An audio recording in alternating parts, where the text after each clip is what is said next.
The Quilt Alliance was started in 1993, and the original founders had a vision for wanting to share, document, and preserve our quilt making history. And so this organization over the last 20 years has had a number of projects, and that's really the tagline. It's really those three things. It's sharing our stories, documenting, making sure that we have a rich history of all of the quilts that are being made today, and then also preserving our quilts. We want to make sure that 100 years from now, the quilts that we're making today are still in good shape. So it's preserving the actual fabrics, it's also preserving the stories and the histories behind our quilts. This is a grassroots project which involves lots of different people, lots of different skills, lots of talents. There's lots of ways of getting involved.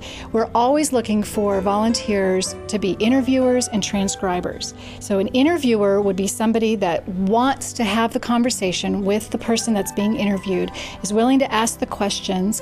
There is training available. It's not a hard thing to learn how to do, and it's wonderful because you get to be a part of that process. You get to hear the story and you get to help pull out of the interviewee the information about their touchstone quilt.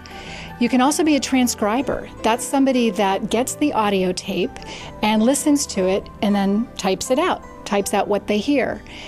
Fabulous way of contributing. And that's very behind the scenes. It's something that can be done at home. It doesn't have to be done on anybody else's schedule but your own. So that's a great way. And then we're always looking for donations.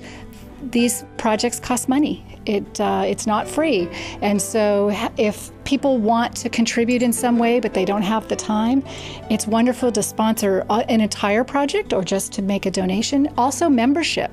This is a membership-driven organization, and just by becoming a member, you're making a tax-deductible donation that goes and helps provide the funding for these projects. I would encourage anybody that has a quilt that is meaningful to them. There is a story behind it, whether it's a quilt that's been given to them, a quilt that they've made for somebody or for a particular exhibit. I would encourage them to share that story and not be intimidated by the fact that the quilt might not be perfect. Or they might feel intimidated by having to speak because it is an audio. You're being asked questions and you're answering them.